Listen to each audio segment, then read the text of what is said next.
I was having a conversation yesterday with some of my architects, two interns actually, and my other architect, and we're talking about like architecture school, and they were just complaining to me about the fact that they feel so. One of the interns is currently in her third year, and the other intern is in her second year, and they were telling me that they feel like they're not learning anything from like school, from architecture school, and all that. And I told them like, why do you think that way? They said that it's not practical. They just give them things to do and then they just go and figure it out. Nobody's teaching them about design and about principles of design and things like that. And I understand, because architecture school, I think it's very, I'll say, rudimentary, you know. And there's also a big divide between architects in academia and architects in practice. The divide is massive.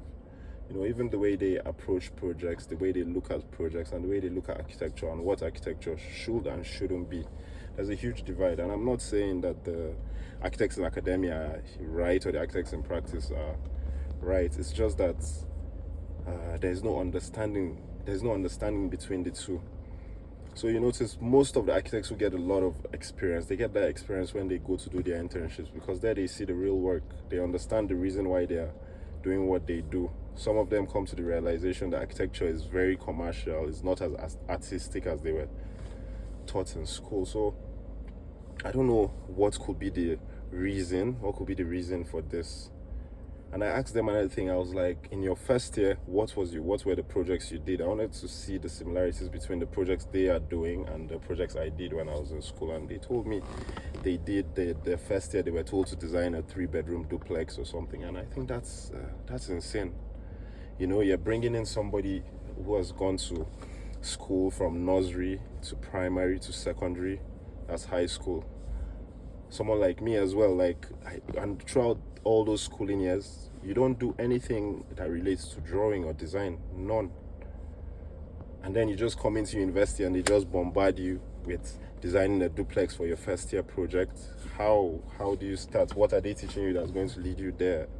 You know, and how do they even judge those projects? How do they give people A's, B's, C's? On what basis? You know, I think the solution will be to start adding design related courses into the curriculum, you know, from maybe primary school.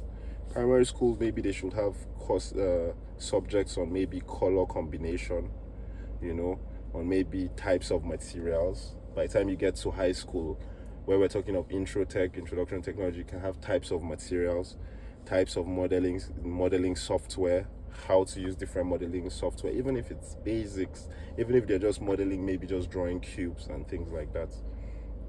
If not, we're going to keep churning out architects who are either uninterested because they don't really get it, or they don't know anything. They come out and then they are only taught by architecture firms, who, to be fair, many architecture firms take advantage of them, because these are just young graduates and you know they know nothing.